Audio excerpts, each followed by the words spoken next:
tahun ini lagi rame-ramenya orang F&B ya, karena Mhm. masing-masing punya dapur sehingga mereka punya kesempatan untuk bikin usaha sendiri. Kemudian semakin banyaknya pilihan dan semakin luasnya informasi, mereka bisa membuat resep sendiri. Sehingga itu menjadi red ocean. Bang Rama sendiri ngelihat saat ini banyak sekali misalnya coffee shop yang buka setahun 2 tahun terus tiba-tiba tutup kayak gitu. Betul. Itu kira-kira yang salah di mana ya Bang ya? Baik, itu mereka lebih kepada FOMO sih ya. Bahwa Oh, mereka orang kaya punya uang daripada nganggur terus dibikin coffee shop. tapi di usaha Bang Rama sendiri memang ada budget tersendiri ya untuk Betul, social media marketing. betul sekali. Apakah juga Bang Rama dalam menjalankan social media marketing ini menggunakan influencer, Bang?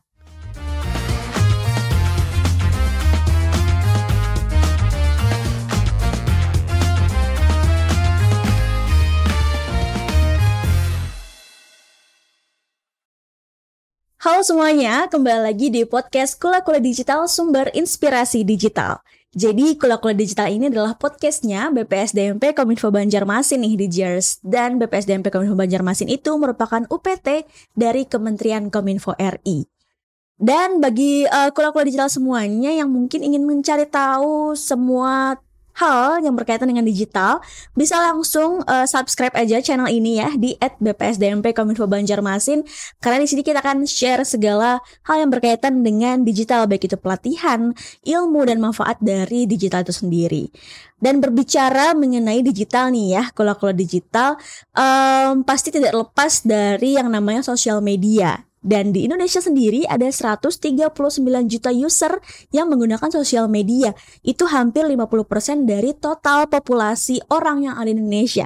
Total populasi orang Indonesia itu kan ada 278 juta. Itu hampir 280 juta nih ya, Kula-Kula Digital. Dan hampir setengahnya itu menggunakan media sosial. Jadi sangat penting sekali kita untuk mengetahui segala hal yang berkaitan dengan sosial media, baik itu fungsinya, baik itu kegunaannya, dan lain sebagainya. Dan hari ini juga kita akan mengupas tuntas nih ya, bagaimana caranya kita menggunakan atau memanfaatkan sosial media untuk marketing. Dan hari ini kita kedatangan tamu yang spesial banget. Kita sudah menghadirkan tamu spesial yang ahli banget di digital marketing, terutama sosial media marketing. Ada Bang Mahdi Ramadhani. Halo. Halo Bang Rama. Iya, betul. Kita panggil Bang aja ya Bang. Baik. Karena anak-anak bisnis nih kan biasanya ngomongnya bang bro gitu ya. Oke Bang, boleh nih kenalin ke Kula-Kula Digital semuanya, usaha apa nih yang Bang Rama lagi jalankan sehingga saat ini, atau boleh sambil perkenalan juga Bang. Baik, terima kasih Mbak Hanifah. Halo Kula-Kula Digital semua. Perkenalkan, nama saya Mahdi Ramadhani, bisa dipanggil Rama. Akun Instagram saya adalah @gandrama.id, nanti bisa saling follow ya. Kemudian saat ini saya sedang aktif sebagai salah satu pengajar dari Kominfo, trainer DEA juga. Di sini saya mempunyai sertifikasi sosial media marketing dari BNSP. Jadi sudah teruji secara teori. Di mana teori tersebut saya aplikasikan ke beberapa bisnis yang saat ini masih berjalan. Antara lain, yang pertama adalah Pastagio atau sekarang disebut Pastagio Glow. Itu dari tahun 2012 sampai dengan sekarang melayani dinner, ultah, di mana kalau sekarang lagi ramai kafe-kafe, kita ada customer experience-nya adalah dinner, yang dulu itu cuma hanya hotel yang menyediakan. Kemudian 2015 itu saya mendirikan developer perumahan, yaitu rumah subsidi DP mulai 0% buat para yang belum punya rumah. Nah, itu lokasinya saat ini masih banyak di Banjarbaru. Selanjutnya ada tour travel juga, Israp Tour Travel, itu melayani dari Banjarmasin menuju ke Bali, atau dari Pontianak menuju ke Lombok, atau ke Jepang, atau bahkan seputar Kalimantan. Tour 5 pulau itu cuma 150.000. Kemudian ada juga villa, setahun 2020 kita sebelum villa buka toko sepatu dulu, yaitu Pentela Banjar, produk buatan Indonesia. Dan setelahnya tahun 2021 saya bikin villa privat pertama di Kalimantan Selatan, Bungalau ya, dengan kolam renang pribadi dan segudang keunikan lainnya yang syariah, yang nyaman untuk keluarga dan pasangan, sehingga tidak perlu jauh-jauh ke Bali saat itu yang harus musimnya COVID atau suruh suntik vaksin. Kemudian yang terbaru tahun 2022 ada Bangkal Forest sampai dengan sekarang, yaitu camping ground buat family ya, buat yang belum pernah camping, pengen merasakan camping, nggak perlu khawatir nggak ada signal atau listrik. Di sini disediakan berenang, kemudian ada juga internet, YouTube, Netflix lengkap di sana. Nah, di sini semua usaha saya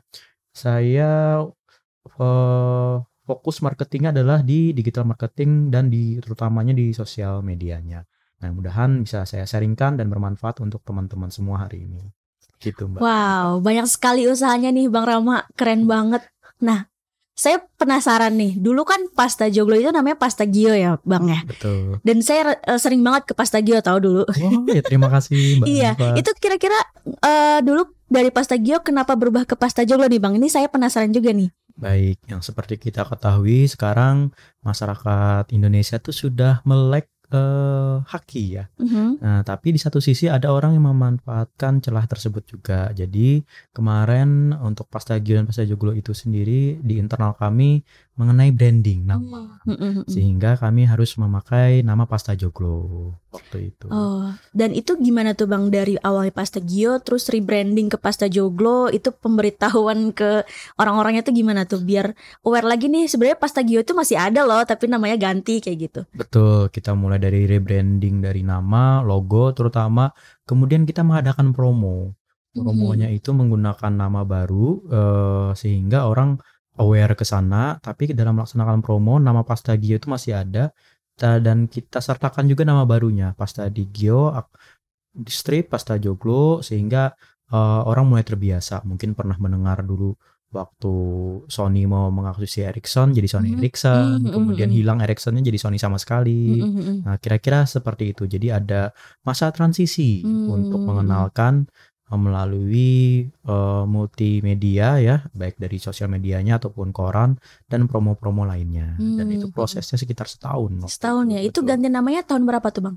Itu tahun 2017. Oh, 2017 ya. Iya. Dan menunya masih ada steak-steak gitu Bang? Masih. Masih ada ya. Menunya masih sama lah ya. Betul. Menyesuaikan dengan permintaan pasar saat ini. Nah, kalau ngomongin tentang usaha tadi Bang Rama kan banyak banget nih. Kira-kira usaha apa nih Bang yang paling difokuskan untuk saat ini? Apakah ada yang ini ada dulu deh tahun ini karena orang-orang lagi pada aware tentang tour atau gimana gitu? Baik, tahun ini lagi rame-ramenya orang F&B ya, karena masing-masing punya dapur sehingga mereka punya kesempatan untuk bikin usaha sendiri. Kemudian semakin banyaknya pilihan dan semakin luasnya informasi, mereka bisa membuat resep sendiri.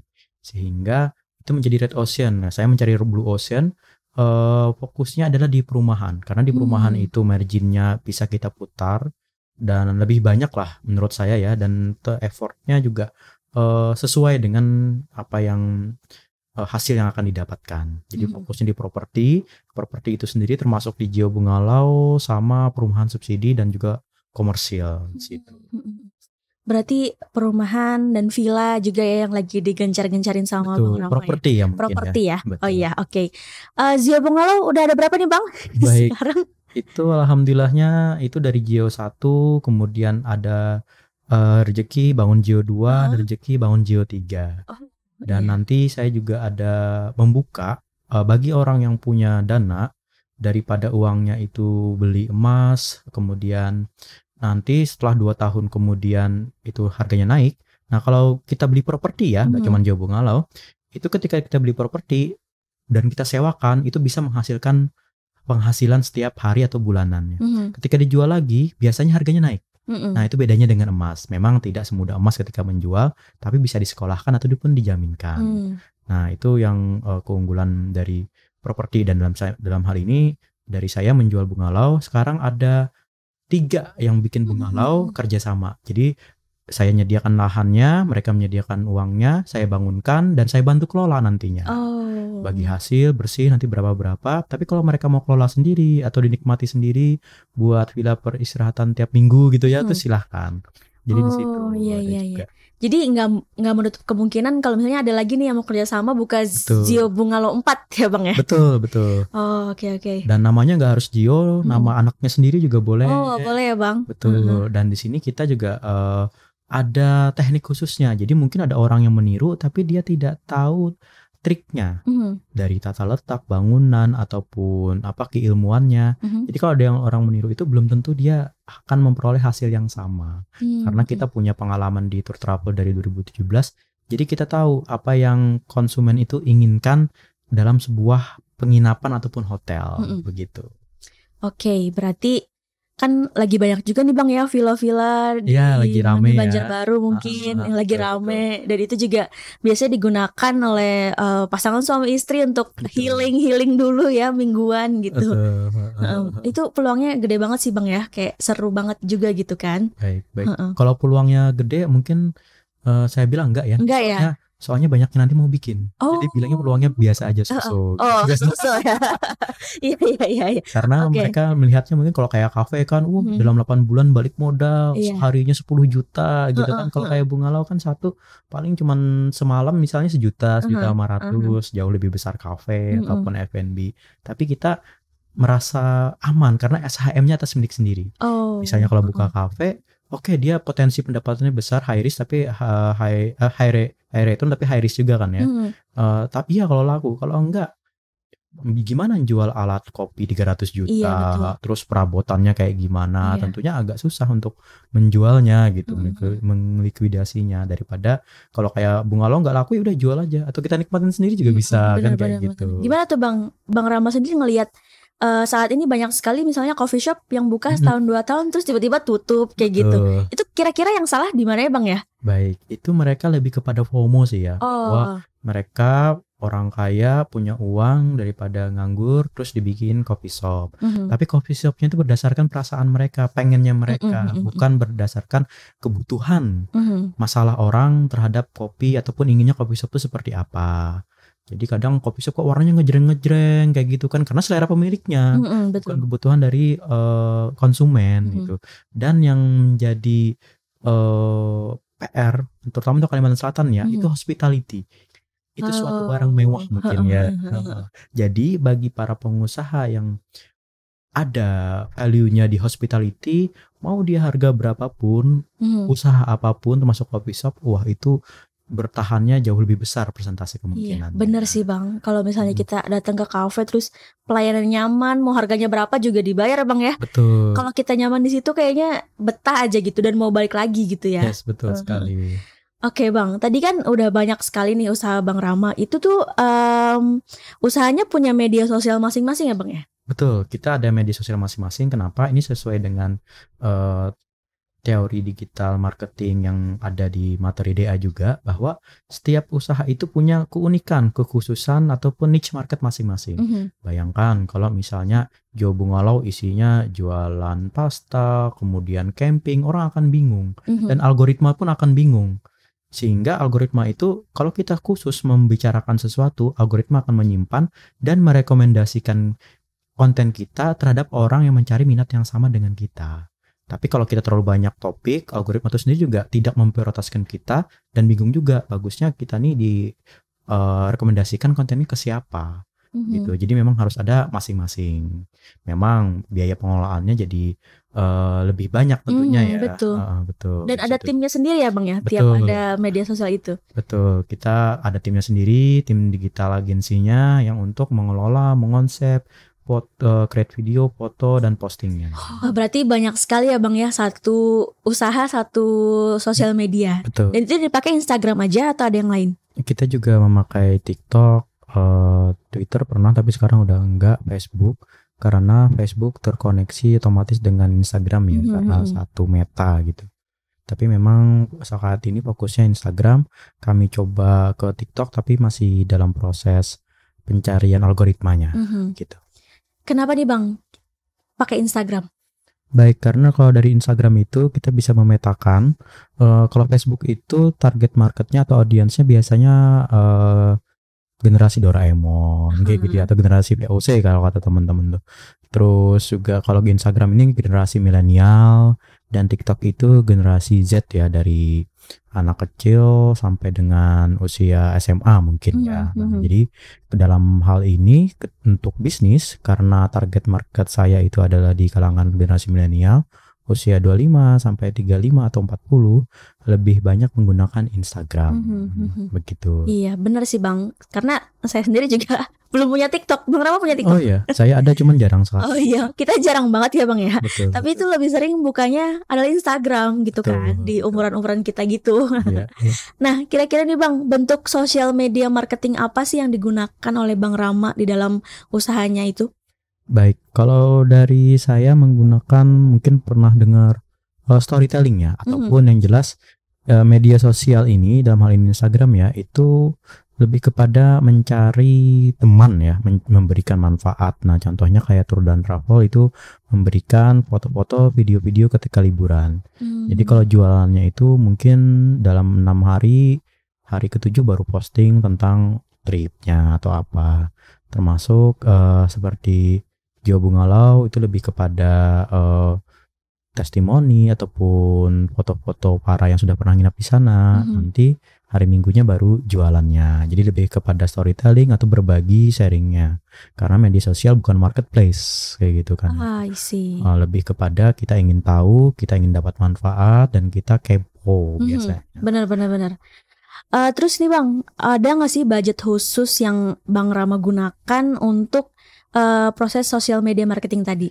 Baik, ini kan sosial media marketing, hitungannya itu marketing, dimana kita tahu merek-merek besar, sepatu merek A atau merek N misalnya, itu pernah saya dapat info biaya bikin sepatu mereka tuh 50-70 ribu, tapi dijual mungkin 3-5 juta. Dan habisnya kemana? Ternyata itu budget marketing kita mereka itu sampai 50-70%, karena mungkin meng-hire seperti Cristiano Ronaldo, Lionel Messi yang perlu banyak sekali biaya. Sama dengan hal ini. Jadi idealnya itu budget marketing itu kalau guru saya 50% dari harga pokok penjualannya. Nah, kalau dari saya sendiri mungkin memang ada budget khusus tergantung dari usaha. Misalnya perumahan, harga satu rumahnya 182 juta yang subsidi ya. Tentu promosinya juga menyesuaikan. Jawa Bungalau 1,5 juta per malam, itu promosinya menyesuaikan. Jadi berbeda-beda untuk budgetnya. Begitu kira-kira. Tapi di usaha Bang Rama sendiri memang ada budget tersendiri ya untuk sosial media marketing. Betul sekali. Apakah juga Bang Rama dalam menjalankan sosial media marketing ini menggunakan influencer Bang? Betul, kita lebih kepada omni channel, antara lain juga dari sosial media organiknya, kemudian ada ads-nya ya, meta ads-nya atau berbayar, kemudian ada portal berita, dan ada influencer juga ada mikro, nano influencer, makro influencer gitu. Dan kita menyesuaikan dengan target market audience kita. Misalnya pasta joglo, hire-nya influencer yang berhubungan dengan makanan. Misalnya kecantikan, bukan kecantikan sih, tour travel, hire influencernya ataupun portal beritanya yang sesuai, yang isinya itu tentang tempat-tempat viral atau wisata. Nah, itu yang lebih tertarget.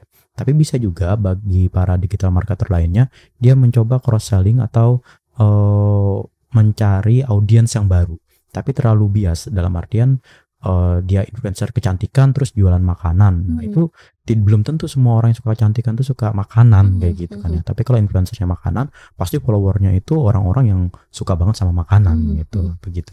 Oh oke. Berarti kalau misalnya kita milih atau Bang Rama sendiri punya usaha terus pakai influencer, itu gimana tuh Bang cara menentukan influencer yang tepat? Oke, cara menentukan influencer tepat itu yang pasti harus cakep ya. Iya sih ya. Nah, enggak kan kayak Ari Kriting itu enggak. Maksudnya tidak putih, yang stigma kita orang putih itu cakep ya. Lebih kepada kita lihat interaksinya. Bagaimana dia interaksinya terhadap audiens, sehingga kita kalau interaksinya banyak, kita bisa tahu dia punya kedekatan hubungan emosional dengan audiensnya. Sehingga apa yang influencer pakai atau rekomendasikan itu audiens akan mengikuti karena mereka ada hubungan batin. Nah, interaksinya itu antara lain like, komen, menanggapi komentar, menanggapi pertanyaan dari audiens. Dan kalau secara teknikalnya bisa pakai aplikasi website namanya Social Blade. Di sana kita bisa tahu ranking seorang influencer itu, kita bisa tahu rate-nya mereka dalam artian reach-nya sampai berapa, kemudian popularitasnya seberapa. Nah, ada di aplikasi web tersebut. Dan kembali lagi ke visi misi dari sebuah usaha, apakah influencer tersebut mencerminkan dari usaha yang dimiliki, gitu. Nah, tadi kan udah ngomongin tentang influencer nih Bang, tapi juga Bang Rama tadi ngomongin tentang ads Instagram, atau juga ada yang namanya Facebook ads kayak gitu ya Bang. Itu Betul. Seperlu itukah kita menggunakan Instagram ads atau gimana tuh Bang? Baik, sosial media itu organik ya. Oke. Kita bisa jadi punya produk murah atau bahkan gratis. Tapi bagaimana orang bisa tahu promo kita hanya 5 hari kalau tidak di-boost dengan suatu promosi. Bisa dari influencer, bisa dengan ads tadi. Nah, ads ini fungsinya untuk menembak target tepat sasaran yang sesuai dengan audiens kita. Sebagai contoh, kalau kita bagi-bagi brosur, satu rimnya itu 1.000 ya, itu 1.500 dan 1.500.000 sehingga satunya itu 1.500 kita bagi ke orang yang kita kira orang itu berminat, ternyata tidak dan akan dibuang sehingga kita boncos. Nah, kalau dari ads ini secara teori setelah tes AB dan lain-lain, kalau dapat meaning formulanya, iklan kita tepat sasaran orang yang memang pengen nginap di Bungalau, orang yang memang ingin ke Bali, orang yang memang pengen beli rumah. Dan hebatnya lagi, kalau kita dapat iklan dan tidak kita klik, nah, itu dari perusahaan tidak membayar. Sedangkan kalau kayak brosur kan dia bayar tuh, jadi hanya membayar sejumlah iklan yang diklik oleh audiens tadi. Dan nilainya kalau bisa meng-create-nya, tahu tekniknya, itu cuma Rp23 per kliknya, jauh lebih murah begitu. I see. Berarti ads Instagram itu juga disesuaikan dengan algoritma masing-masing orang usaha, ya Bang ya? Betul, usaha dan orang. Jadi kalau misalnya saya nggak ada mau cari villa, atau saya lagi cari villa di sekitaran Banjarbaru Banjarmasin, terus tiba-tiba keluar nih iklan dari Zio Bungalau gitu ya. Betul. Jadi disesuaikan dengan keinginan seseorang lagi nyari apa gitu ya Bang ya? Betul. Oh, berarti kalau random apakah memungkinkan? Kalau untuk random itu dia dari algoritma kembali lagi tadi ke sosial media kita. Sosial media kita itu isinya random apa khusus untuk villa saja. Kemudian dari targeting kita, dari persona audiens yang kita bisa memilih orang ini ketika dia mengklik rumah, nanti muncul iklan kita. Jadi contohnya misalnya saya jualan rumah, yang saya incer itu adalah orang-orang yang mencari info tentang iPhone 15. Nah, nanti iklannya daripada beli HP yang harganya turun tiap tahun, mending buat DP rumah cuma 0%. Nah, seperti itu. Oh, kita juga bisa menentukan ya Bang ya. Betul. Kira-kira orang seperti apa yang mau kita guide nih untuk melihat iklan kita gitu ya. Betul sekali. Dan itu kalau Instagram Ads nih Bang, ngomongin Instagram Ads, gimana cara menentukan jangkauannya tuh Bang? Biasanya kan katanya kalau jangkauannya mau lebih luas, lebih mahal ya Bang ya. Betul. Gimana tuh? Kalau untuk menentukan jangkauan, kita harus menentukan dulu persona audiens kita. Kita harus niche target. Jadi yang saya belajar dari guru saya, mentor Dewa Eka Prayoga di Bandung, misalnya contohnya kayak dia menjual kacamata untuk siswi, untuk anak SMP kelas 3 cewek. Jadi tertarget sekali. Nah, contohnya sama seperti kayak KFC misalnya, dia fokusnya apa, ayam goreng. Apakah dia menjual burger? Ada juga. Nah, jadi harus target siapa target market utamanya supaya kita tidak boncos. Nah, tapi cara menentukannya kita bisa tes AB. Jadi satu untuk usia muda misalnya lah, satu untuk yang tua, satu untuk cewek, satu untuk cowok. Kita bandingkan nanti iklannya mana yang lebih banyak interaksinya atau reach-nya. Kalau dua-duanya bagus, lebih bagus lagi. Tapi kalau salah satunya jelek, berarti pertahankan salah satu. Tapi kalau dua-duanya jelek, berarti ganti dari setting meta ads-nya. Jangkauannya sendiri tergantung, misalnya dalam hal ini demografi, apakah produk kita itu bisa untuk dicapai oleh orang luar Kalsel atau hanya sekedar Banjarbaru. Misalnya kita jualan IPAW atau apa yang bisa cepat basi gitu ya, otomatis kan cuma radiusnya 5 km. Tapi kalau kayak Zio Bungalau, saya mengiklan sampai Kalteng, dan memang ada orang Sampit nginap ke Banjarbaru. Oh, begitu. Dan itu mahal nggak sih Bang Instagram Ads itu. Baik. Sebenarnya kita juga nggak pernah make sih. Kalau misalnya kita ntar make buat iklan pelatihan nih kan. Oke, baik. Mahal atau tidaknya itu relatif. Oh iya. Ya, karena tergantung dari output yang ingin dicapai. Misalnya saya target omset 1 miliar, tentunya tidak berkeberatan dong 1%-nya 10 juta sebulan. Betul. Seperti itu. Tapi dari Instagram ini minimal dia, tapi ada 2 akun sih. Akun yang lama atau akun yang belum diupdate ya, atau saya nggak paham juga algoritmanya, kadang bisa berubah-ubah. Minimal tuh sehari 15.000. Tapi untuk akun berikutnya, kalau dia kayaknya dianggap Instagram mampu atau sugih ya, minimal 30.000 per hari. Dan kalau kita mau melaksanakan iklan, kalau bisa tuh minimal seminggu, tapi untuk dievaluasi, berkelanjutan selama sebulan. Karena masih ada teman-teman di luar sana ngiklan sehari 2 hari. Anggap aja bagi brosur sehari dengan bagi brosur sebulan lebih efektif mana? Gitu. Yang bisa kita ukur ya ibaratnya. Jadi untuk budgetnya mungkin bagi sebagian UMKM minimal 600.000 atau 1,2 itu mahal, tapi bagi yang penghasilannya satu rumah 182 juta sekali laku gitu kan ya itu budget yang cukup murah dibandingkan bagi brosur, pasar spanduk, baliho di mana-mana kan gitu. Satu baliho aja 3 juta kayak gitu. Jadi tergantung sudut pandangnya. Mending memainkan sosial media marketing ya Bang ya. Antara lain opsinya. Benar. Nah, tadi kan Bang Rama sendiri bilang sosial media marketing yang digunakan dalam usaha-usaha Bang Rama itu menggunakan storyteller nih. Baik. Kira-kira Bang Rama ini tipe yang selalu mengikuti tren atau enggak untuk sosial media marketingnya? Baik, nah ini tentang pertanyaan apa mengikuti tren apa tidak, itu lebih kepada visi misi kita di sosial media marketing. Kalau visi misi saya adalah digital marketing itu seni mencari teman. Jadi bagaimana saya bisa bermanfaat untuk audiens, bagaimana saya bisa bermanfaat untuk teman-teman online saya seperti itu. Jadi ketika tren itu bisa menguntungkan teman-teman saya secara audiens follower saya akan mengikuti. Tapi saya juga tidak terlalu mengikuti yang apakah berbeda dengan style atau warna dari kita. Contoh kayak TikTok kan orang joget-joget nih. Nah, dari saya tidak sesuai, jadi saya tidak ikut-ikutan. Gitu. Tapi contoh yang lain mungkin kayak Joe Bungalau kan gitu kan. Nah, saya melawan tren gitu, tren orang lain buka kafe, saya buka Bungalau kan gitu ya. Nah, jadi lebih kepada apa yang bisa kita berikan termasuk di media sosial, memecahkan masalah apa untuk solusi bagi followers kita gitu kira-kira.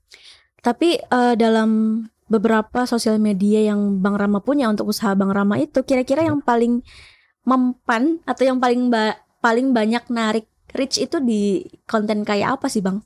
Kontennya ya, kalau dari yang saya punya itu lebih kepada sitcom ya, lebih kepada yang lucu-lucuan atau karena kalau untuk informasi kita tuh kayak belajar, apalagi buku matematika akan merasa ngantuk, tapi karena berupa hiburan ataupun berupa clickbait gitu kan kita merasa melek kayak gitu kan dan tertarik seperti itu kira-kira. Iya, jadi ini info nih buat kula-kula digital semuanya, Instagramnya usaha-usaha Bang Rama ini nggak ada yang kurang dari 15.000, semuanya di atas 15.000, hampir lebih dari 50.000 juga ada Bang ya? Ada. Itu organik semua Bang? Organik semua. Masya Allah. Karena kalau kita beli follower itu algoritma Instagram secara otomatis dan secara logika akan menandai kita bahwa wah ini beli follower, dan ketika kita posting sesuatu, follower palsu tadi tidak like atau tidak ada interaksi, konten kita akan dianggap jelek dan tidak muncul di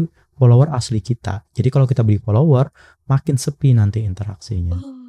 Tapi ini menarik ya, karena dari sosial media itu tidak melulu diukur dengan, ketika bicara bisnis, tidak melulu diukur dengan like, komen. Yang penting itu cuannya. Jadi kalau mau like-nya 1.000, komennya 1.000, tapi ketika cuannya nggak ada ya buat apa?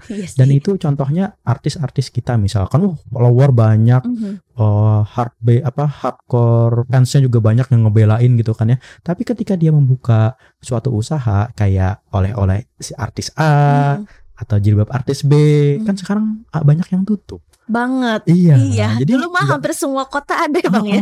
Oleh-oleh kota ini gitu ya. Jadi kan ternyata nggak berbeda berbeda sudut pandang ketika kita bicara bisnis. Begitu. Berarti itu juga beda-beda ya. Kalau misalnya emang mau cari rich mah ya udah boleh pakai influencer deh atau gimana. Tapi kalau mau cari cuan beda lagi kalau ngomongin bisnis ya Bang ya. Betul, lebih kepada nanti teknik konversinya seperti apa. Oke. Kita kan ngomongin banyak banget sosial media marketing yang bisa kita laksanakan gitu ya. Dan Betul. ngomong-ngomong tentang sosial media marketing nih Bang, kalau di Akademi DEA sendiri, karena Bang Rama ini ya, kalau digital adalah salah satu trainer di pelatihan kita di Digital Entrepreneurship Academy. Itu juga isinya tentang UMKM ya Bang ya. Dan Betul. banyak pelaku UMKM ataupun yang belum punya usaha juga ikut pelatihan itu. Baik. Nah, di DEA sendiri ini ada nggak sih Bang yang ngasih materi terkait yang udah Bang tadi jelasin? Iya, jadi awalnya di DEA ini juga agak kaget ya, karena saya harus ke Jakarta, Semarang, Bandung, Jogja, dan bayarnya mahal. 6 juta, 10 juta, belum tiket pesawat. Ternyata di DEA ilmunya gratis gitu kan ya. Oh, jadi apa? Luar biasa banget DEA ini, bahwa kalau di lain itu bayarnya mahal, sedangkan di DEA ini teman-teman bisa dapat ilmunya untuk diterapkan di usaha, atau nanti yang belum punya usaha bisa dapat basicnya lah ya. Jadi penting banget untuk ikut di DEA ini. Memang ada seleksi di sana untuk mensortir baiknya ikut yang di level mananya. Begitu kira-kira. Tapi juga tentang materi-materi sosial media marketing ada Bang di DEA itu? Ada. Jadi ada dari sosial media marketing, mulai dari bikin kontennya, mulai dari pemahaman dasar kenapa itu harus menggunakan sosial media, kemudian teknik untuk ads-nya juga ada. Jadi lengkap. Bahkan ada juga tentang pengembangan supaya akun kita itu grow up secara organik juga ada, seperti itu. Dan tentunya terkait dengan bisnis, termasuk legalitas, sehingga saling mensupport terhadap kegiatan yang kita jalankan. Berarti harus banget nih ya kula-kula digital semuanya ikutin pelatihan DEA ya yang ada diselenggarakan oleh BPSDMP Kominfo Banjarmasin. Nah, Bang Rama, dari skala 1 sampai 10 nih, seberapa harus seorang pengusaha memanfaatkan media sosial sebagai media promosi? Media sosial 1 sampai 10 ya. Kecuali bisnis Anda itu ilegal ya, yang sehingga nggak perlu dia blow up gitu, nomor 1 sampai 10.